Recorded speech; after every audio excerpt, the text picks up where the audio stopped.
السلام عليكم. بسم الله الرحمن الرحيم. الحمد لله رب العالمين والصلاة والسلام على خير المرسلين محمد النبي الأمي وعلى آله وصحبه أجمعين. سبحانك لا علم لنا إلا ما علمتنا إنك أنت العليم الحكيم. رب اشرح لي صدري ويسر لي أمري واحلل عقدة من لساني يفقهوا قولي. I always say it's an honor to be in gatherings of remembrance of Allah subhanahu wa ta'ala, and on a Thursday night, it's a beautiful, beautiful gathering, and I'm very happy to be here with all of you for this, for the Qiyam. Something that he mentioned in the bio is, yes, my background is in Sharia, which I don't know if anyone knows what the curriculum at Al-Azhar looks like, but it's basically 13 subjects of comparative fiqh. It's very dry in terms of its law, its technicalities and law. And tonight we're not going to talk about technicalities. Tonight we're going to be talking about something that doesn't matter if someone has a PhD or is a doctor or a CEO or is the wealthiest person or the poorest person. It's something that applies equally to all of us. And that is our relationship with Allah subhanahu wa ta'ala and renewing it regularly. And again, a degree in Sharia does not mean that my heart is any closer to Allah than your heart. This is a struggle that every person goes through. And subhanAllah, again, it doesn't matter your economic background, your social background, ethnic background. This is something that is a daily struggle or a daily journey that we're all making. Are we testifying to La ilaha illallah in the way that we live our lives? And so the first question to really think about before we get into the subject is, who is our motivator? And this is what it means to truly be mindful of Allah subhanahu wa ta'ala at all times. Is what is it that motivates our behavior? What is it that motivates us or causes us to do something or causes us not to do something? Most of the time in the way that we deal with the world, we see what's physically in front of us and we respond to what is physically in front of us. But if Allah subhanahu wa ta'ala is our ultimate motivator, we see what's physically in front of us, but we're responding to Allah. We're not responding to the situation. And I'm going to get into this in a little bit more detail, inshallah, with some of the examples. The first thing I want us to think about is just the power of purification of the heart. That Allah subhanahu wa ta'ala and the Prophet Muhammad sallallahu alaihi wasallam told us and reminded us that human beings, we look at shapes and forms. We look at the outside of things. We look at the physicality of things. But Allah subhanahu wa ta'ala looks directly at our hearts. And He knows what is in our hearts more than we know. And just reflect on how long it took each one of us to get ready this morning, or to get ready to come to the Qiyam, to pick out your hijab, or to pick out the clothing, or to iron it, or think about how much time it took to get yourself ready, to get your kids ready, to get the family ready. And maybe you would say, I don't know, minimum 30 minutes, maybe more, right? How much time do we spend to get our hearts ready? How much time do we spend to actually look into our heart and see where it is with Allah subhanahu wa ta'ala? We have so much time for the physical aspects, the outward aspects.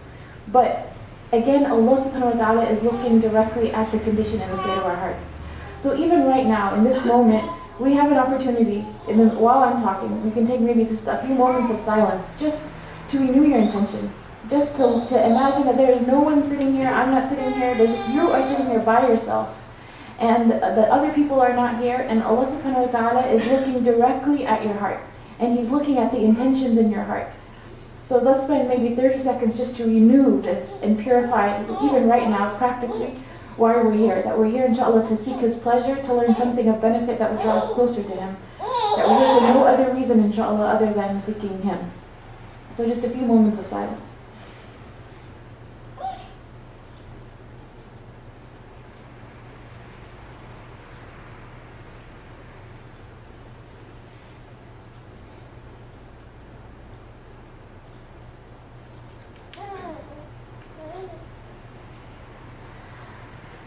Something that is often forgotten when we talk about spirituality, especially in the modern world, is people feel or have the impression that a spiritual experience is something that just happens to you all of a sudden.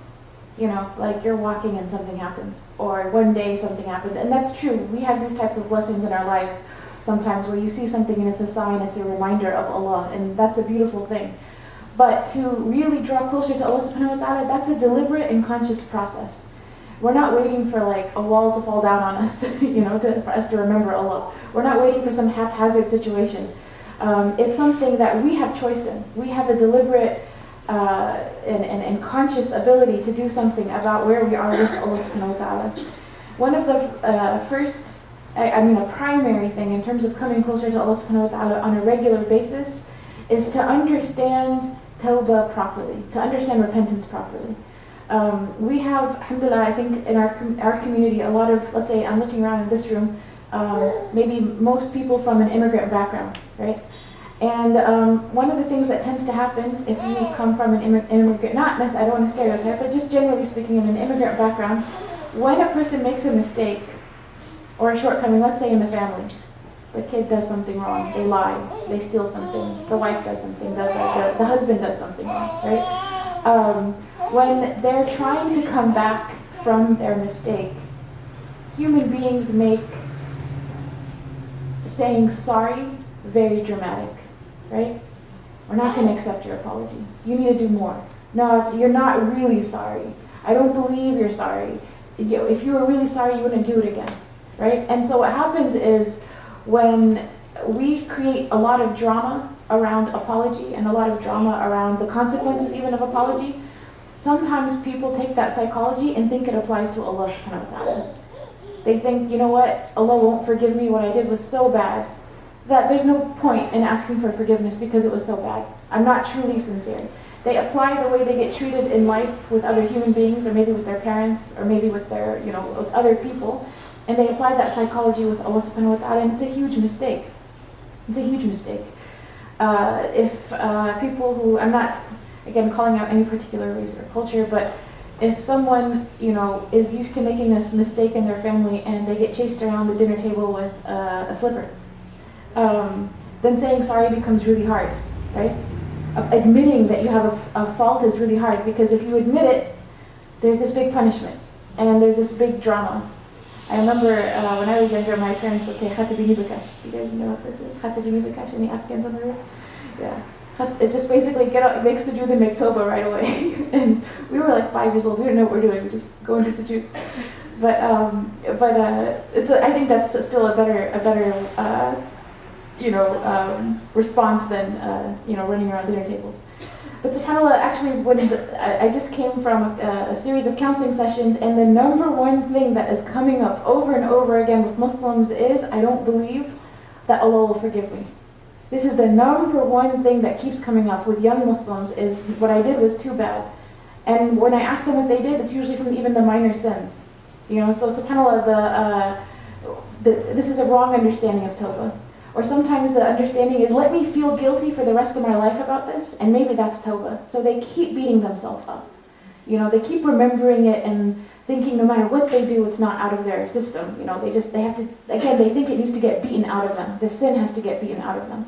It's a wrong psychology. Allah subhanahu wa ta'ala is so merciful, and we could spend the whole rest of tonight just talking about His mercy, but just one thing to clear it up in terms of drawing closer to Him is to realize that to despair in His mercy is actually a trick of the shaitan. That's not humility.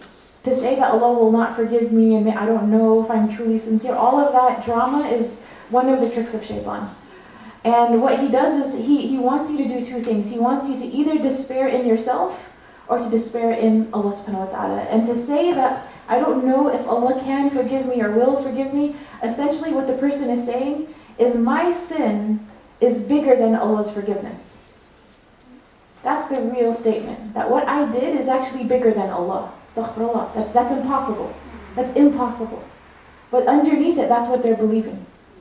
And that's why despair is one of the traps of shaitan. Arrogance is a trap, but there's the opposite extreme is also there. So realize that no matter how far a person has gone in their mistakes with Allah subhanahu wa ta'ala, because He is Allah, complete and absolute redemption is possible. And not only that, but a true tawbah is something that turns the specific sin into a good deed itself. If it's a true tawbah, not only is it wiped out of your slate completely like it didn't exist, but the action itself gets added to your mizan as hasanat.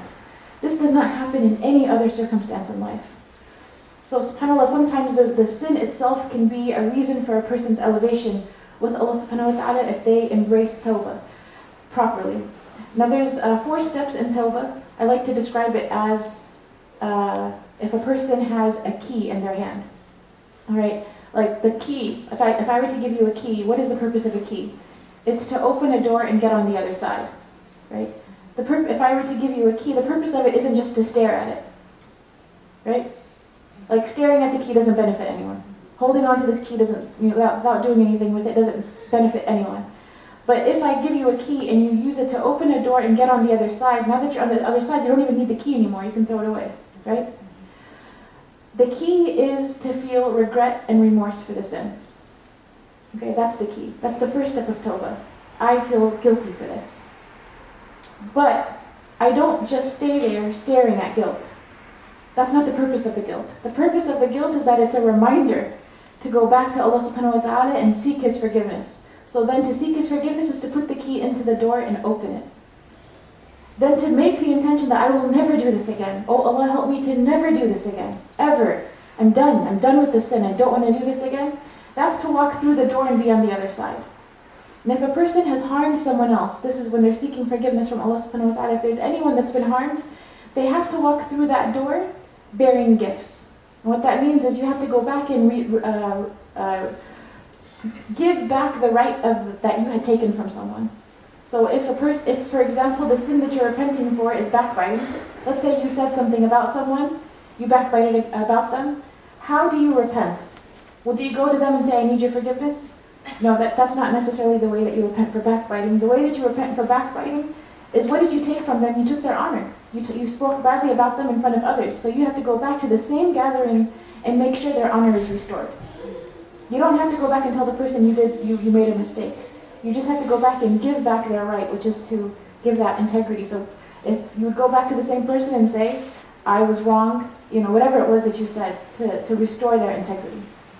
If it wasn't something like that, it could be anything else, but you have to give back the right of the people. It's not just about seeking the forgiveness from Allah subhanahu wa ta'ala. So if you look at this, it's 4 simple steps. And Tawbah doesn't mean to beat yourself up. Tawbah doesn't mean to sob, incessantly for years and years thinking about a sin.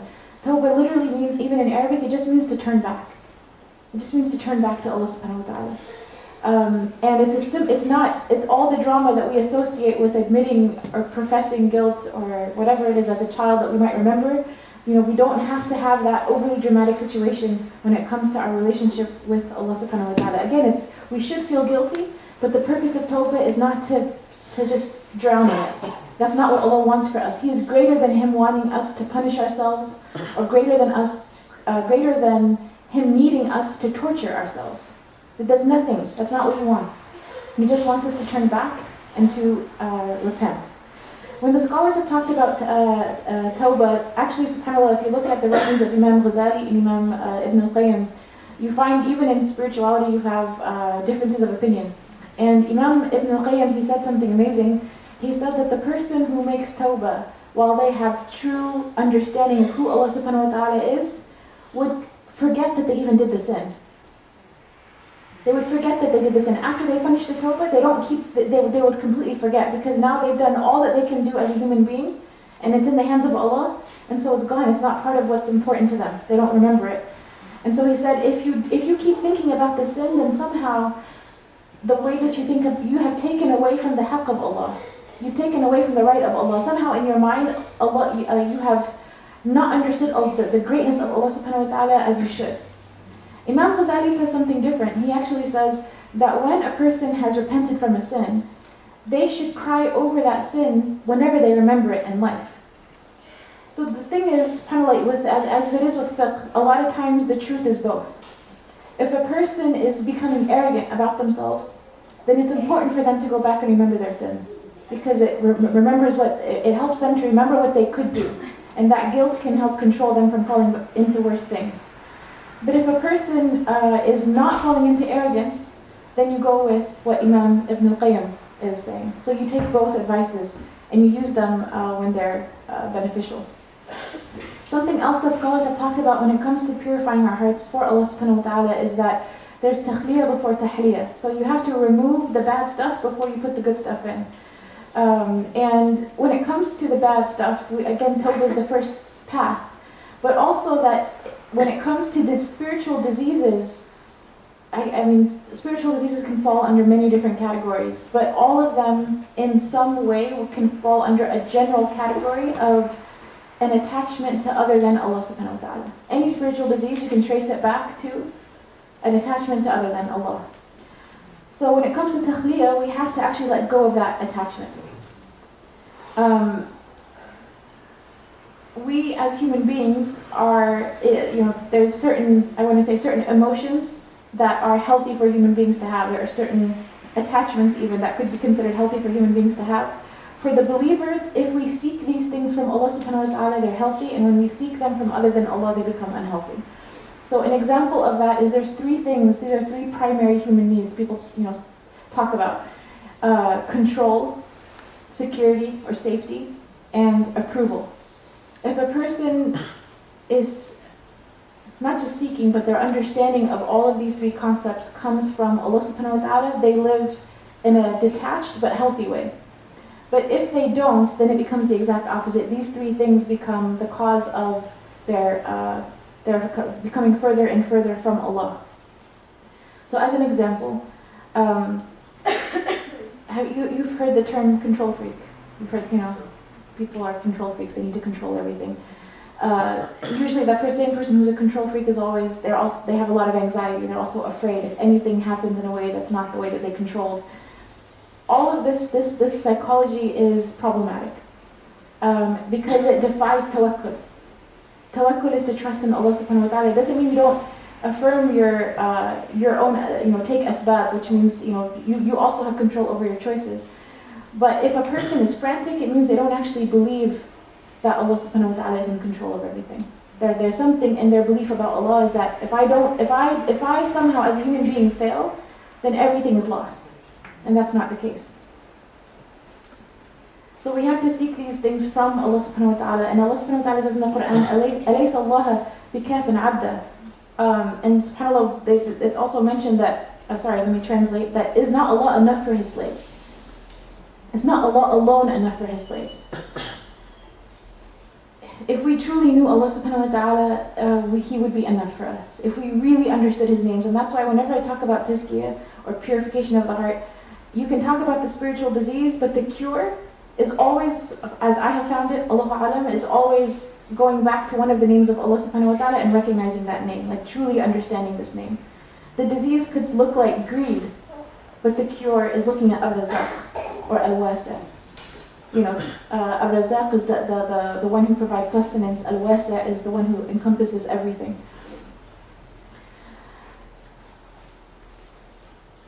It's also mentioned that human beings have thousands of thoughts a day. And we don't actually have thousands of different thoughts. What we have is maybe a few hundred thoughts that are on repeat. So if you're sitting here right now, maybe in the back of your mind, you have a thought that's on repeat. There's something that you're telling yourself. It's a broken record. And so subhanAllah, the power of dhikr is that when you say the things that the Prophet Muhammad has taught you to say, has taught us to say, when we say those things, we're literally reprogramming our minds. So you may sit there and say Hasbi Allah wa ni'mal wakeel for like 5 minutes, but that replaces the thought that's replaying in your head. So even if you stop saying it, that's what you're believing because of the power of that dhikr. So don't undermine dhikr. Dhikr can completely redirect your mind and heart in the right direction. Even if after you stop doing it. Dhikr is something that is associated with the names of Allah subhanahu wa ta'ala, because if we find a spiritual disease from the ones, I'm only going to mention 7, but if we find whatever spiritual disease in our hearts and we go to Allah subhanahu wa ta'ala with the name that is the cure for that disease, and we repeat it, and we affirm it, and we realize it, then eventually there's no place for that disease anymore, because the internal thoughts have changed. And even after we've stopped saying it, the internal thoughts have changed. Some of the scholars would say if you truly know yourself, you would know Allah. And what that means, subhanAllah, is that if we would look inside our own hearts and remove those diseases, the only thing that has a place is Allah subhanahu wa ta'ala in our heart. So if you really know yourself and purify yourself, in the end, you have to return back to the mindfulness of Allah subhanahu wa ta'ala. Umar radiallahu anhu, he had a beautiful statement. He said, hold yourself accountable before you are accounted for. On the Day of Judgment, we're all going to be held accountable.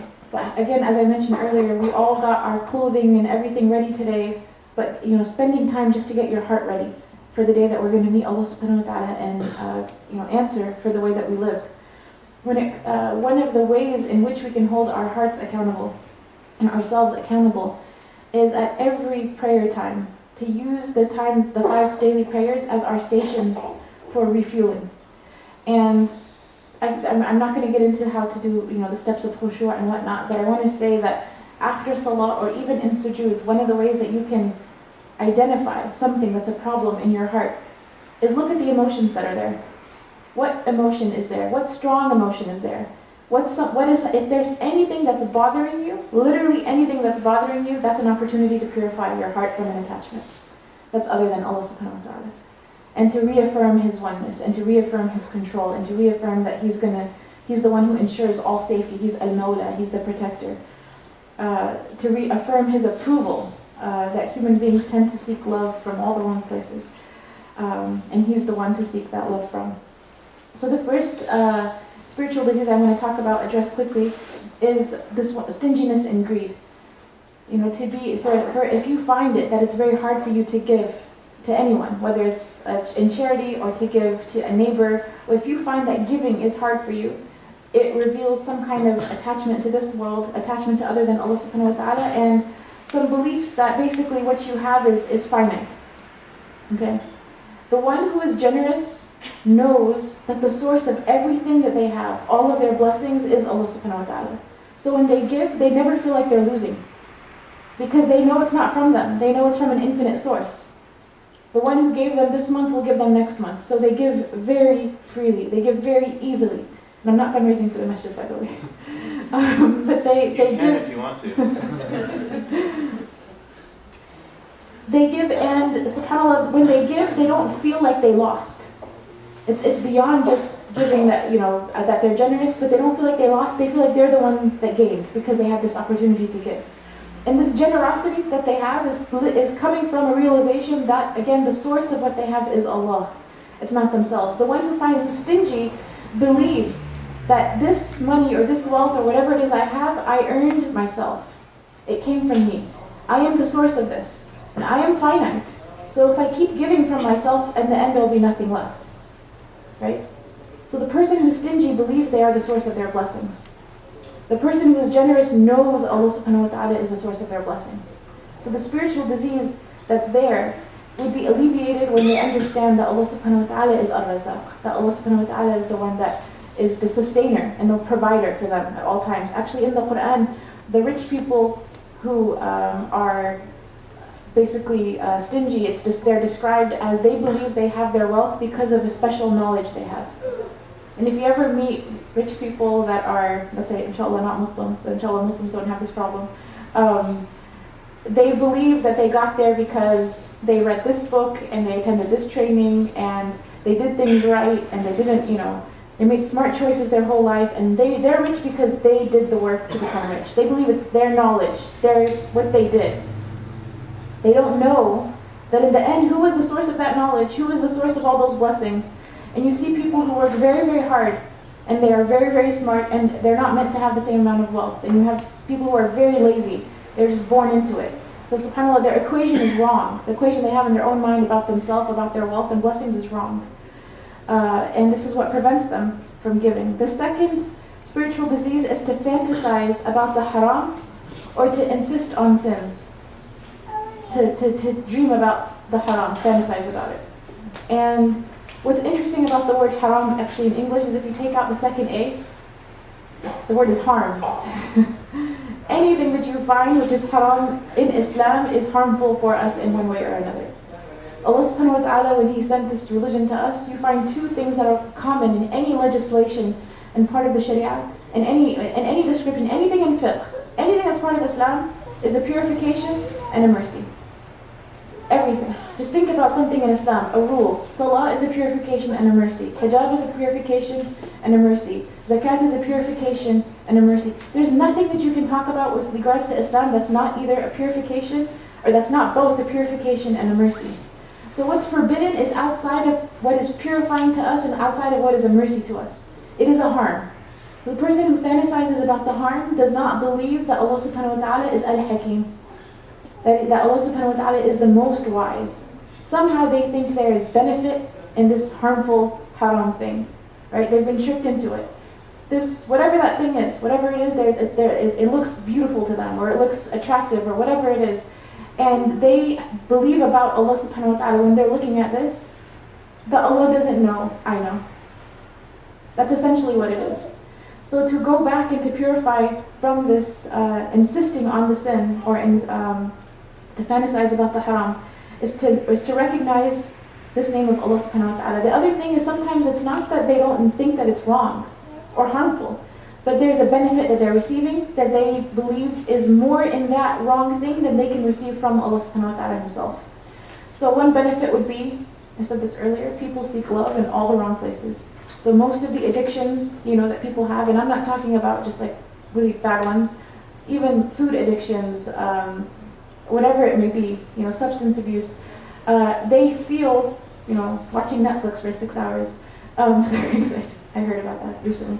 It's an addiction. They feel when they're participating in this particular addiction that this thing loves me. Either the food loves me or the substance loves me. They feel somehow validated. Or there's 6 hours of Netflix, every night. Somehow that thing loves them and is giving them a sense of love, right? And subhanAllah, what they don't realize is if they really want to experience love, like true love, then they should seek it from Al-Wadud, the most loving. And that there is no entity on this earth, there's no creation, including ourselves, that we could ever love in a deep and beautiful way, like we could love Allah subhanahu wa ta'ala. There's nothing in comparison.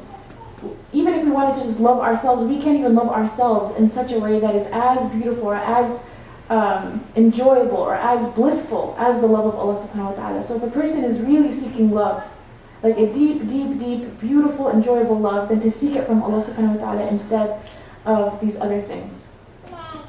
And for that they should realize His name, Ar-Rahim and Al-Wadud. Ibn Taymiyyah, he mentioned that whoever does not experience the Jannah of this life does not experience the Jannah of the next life. And scholars are talking about, what is Ibn Taymiyyah talking about here? And he's talking about being so close to Allah. Experiencing closeness to Allah subhanahu wa ta'ala is the best experience of this life. And the best experience of the next life is the same thing. In Jannah, people will not say, that person has a bigger river than me. They're not going to be worried about that. It's the person who gets to see Allah subhanahu wa ta'ala's face more times and be closer to Him. That's the one who gets to have, more bliss in Jannah.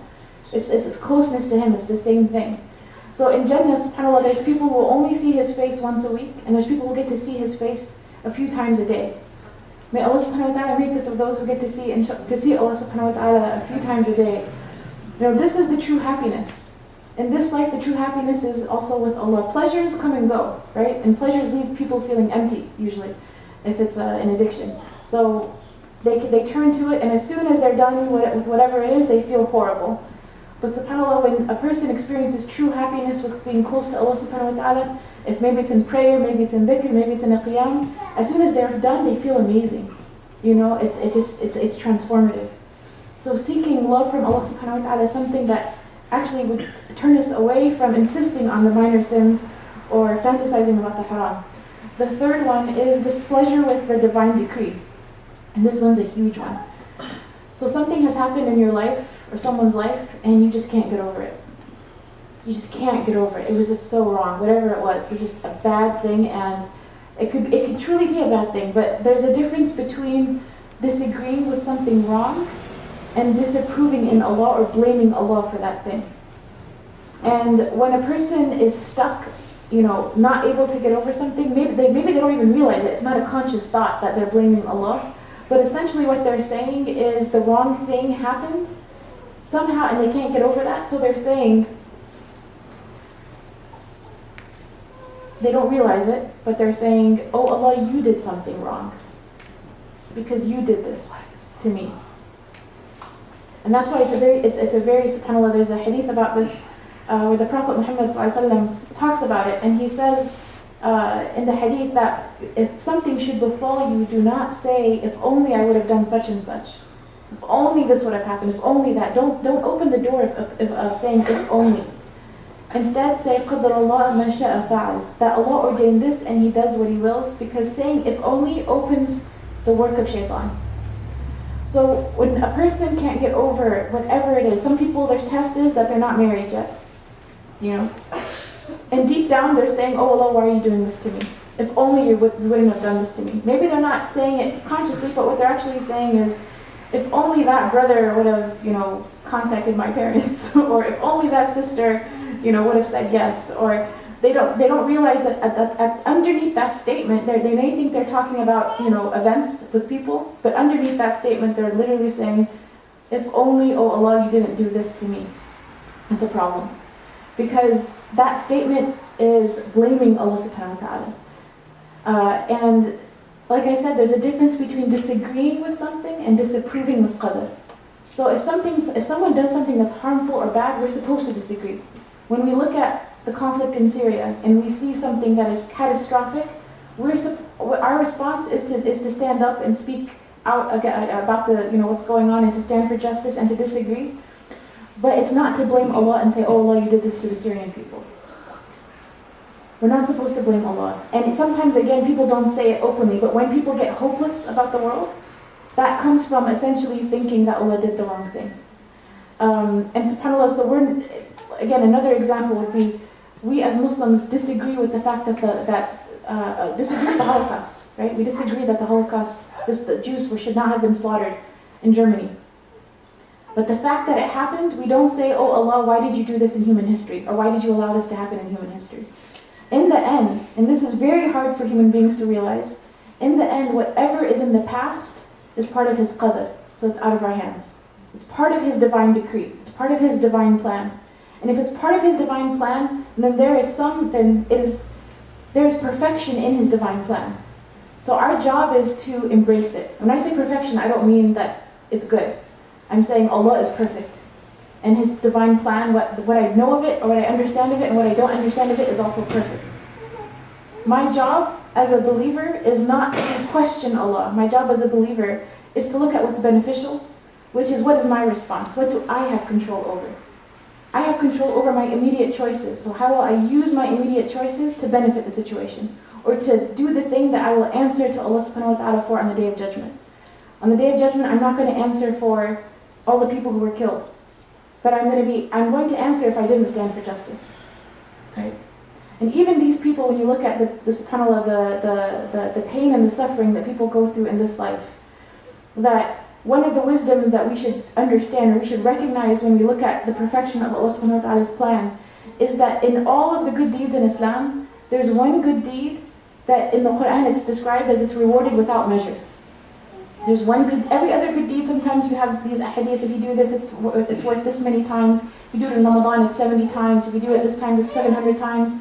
There's all these numbers, but there's one deed that's rewarded without measure, and that is sabr.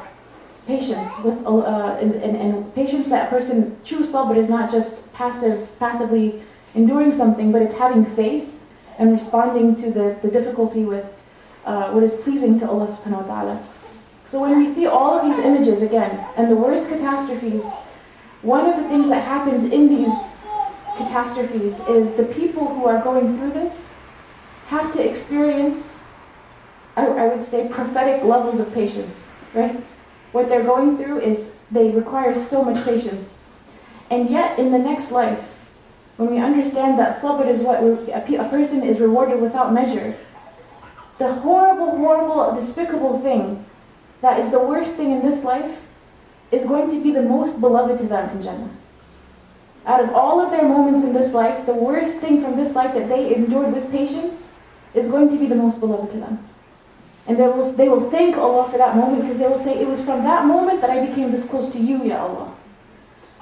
So you think again about all the catastrophes you think about in the world, of what's going on, even in your own life, whatever it is, and realizing that if I just have patience and accept the test and respond to it in the best way, then this is going to be, inshallah, the key to the highest level with Allah subhanahu wa ta'ala. We have to embrace our tests, in other words. We have to accept our tests. And then we have to focus on what we can do to gain reward. The fourth disease. Oh, and the displeasure with the divine decree, the name of Allah subhanahu wa ta'ala that really alleviates this is that He is Ar-Rahim and Al-Alim. He is Ar-Rahim. The worst test is still a mercy upon us, because that test could get us into Jannah, the highest level of Jannah. Actually, subhanAllah, if you think about it, in one of the narrations of the Prophet Muhammad sallallahu alaihi wasallam, he mentioned that the shuhada are the people who, when Allah asks them, is there anything else you want? They will be the only people who will still say, yes, I want something. And it will be what is considered the worst moment of this life, right? The worst moment of this life is to be killed in some graphic, horrible way. And they will say, send us back to this earth so we can die again for your sake. Because that moment is so dear to them, in the place that they received with Allah subhanahu wa ta'ala in Jannah. So know that when we see catastrophe with our eyes, behind that catastrophe is something else. Number 4, cowardice and lying. Cowardice is basically to hide the truth or not stand for the truth out of fear of something when it's a situation where you have to. And lying is just distorting the truth. And in both of these situations, the person is attached to other than Allah subhanahu wa ta'ala. They're attached to a particular outcome, and they believe that true benefit comes from other than Allah. If I lie, I will receive a benefit from lying that is greater than whatever benefit I can receive from Allah subhanahu wa ta'ala. So this thing in front of me is more powerful, more great, more giving than Allah subhanahu wa ta'ala is. Essentially, that's what they believe. That's the lie in the heart. Cowardice is that if I hide, or I don't stand for justice, or I don't stand for what I'm supposed to stand for right now, if I'm a coward, the person's attached to their safety. And they're attached to their safety in such a way where they feel that if they were not to be a coward, if they were to stand for truth, then they will be harmed again by their immediate situation in a way where Allah subhanahu wa ta'ala will not or cannot protect them. So both of these things they're the wrong attachments. They come from fear. The coward is afraid of harm, and the liar is afraid of losing some kind of benefit. And fear is what someone holds on to when they don't realize that truly Allah subhanahu wa ta'ala is our protector and our sustainer. That He is Al-Mawla, that a person can be in the worst situation and Allah is their protector, and a person can be in the best situation, and if they're meant to be harmed, they're going to be harmed. Now that doesn't mean we don't take precautions. That doesn't mean we're not smart. It doesn't mean that we don't lock our doors or lock our car or whatever it is. But it means that we will not do the wrong thing in order to ensure our safety. We will do the right thing to ensure our safety, but we will not do the wrong thing to ensure our safety. Because if we do the wrong thing, it means that we are more attached to our safety than we are to following and obeying Allah subhanahu wa ta'ala. I know we don't have that much time. I'll just mention the last ones. Number 5 is seeking admiration, arrogance, boasting. The person who's displeased with blame. The overall problem of insincerity. And this is someone who's attached to human approval instead of seeking their approval from Allah subhanahu wa ta'ala. The name of Allah that helps to address this is knowing that Allah is Ar-Rabb, that He is the true Lord.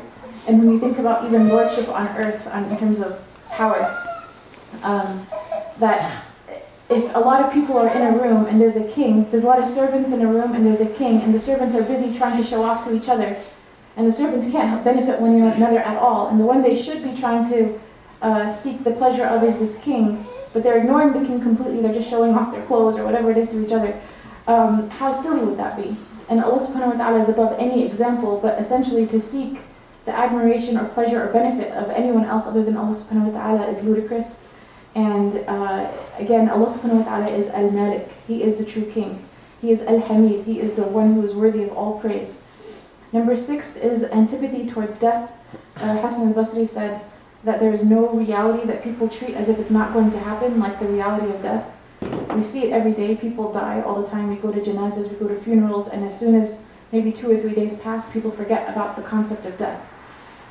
Initially when it happens, it's always a little bit of a shock that someone actually passed away. But subhanAllah, for as long as human beings have been alive, people pass away. And it's something that people don't treat as the reality that it is. The name of Allah subhanahu wa ta'ala that helps with this is His name Al-Qahhar, the irresistible. That when the moment of death is irresistible, and that the plan of Allah subhanahu wa ta'ala is irresistible for us. There's a lot more that could be said about this, but since I'm out of time. Number 7 is heedlessness, and this is the last one.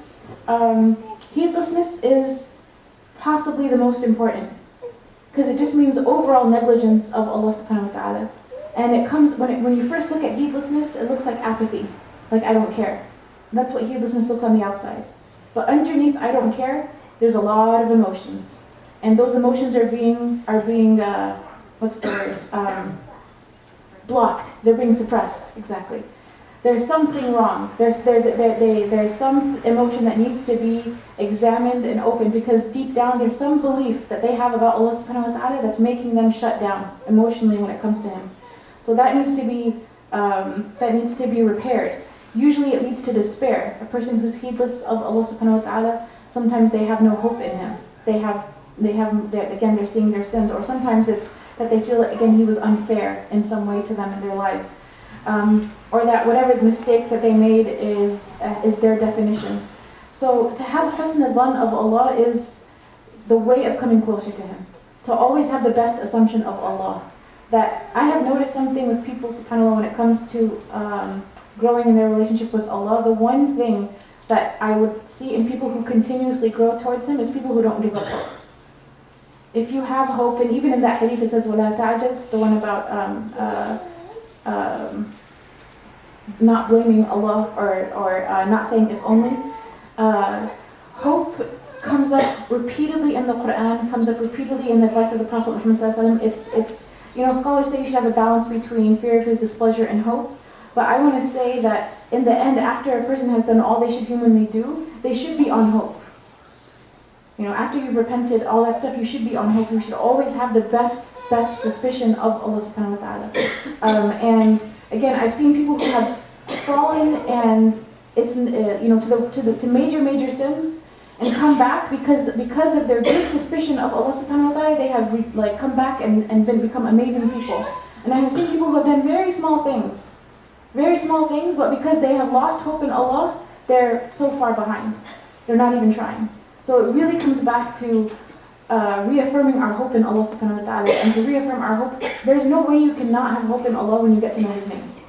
So my advice, subhanAllah, for all of us is to go back and to understand and learn about the names of Allah subhanahu wa ta'ala, and to examine our hearts for the different emotions and attachments, and replace it with His names by talking to Him and by making dhikr. There's a lot more that was prepared. We only got through 2 pages. But I know the time is short, so we'll leave it at that, inshallah. Whatever is beneficial is from Allah subhanahu wa ta'ala, and whatever is wrong and mistaken is from myself and shaitan. Assalamu alaikum.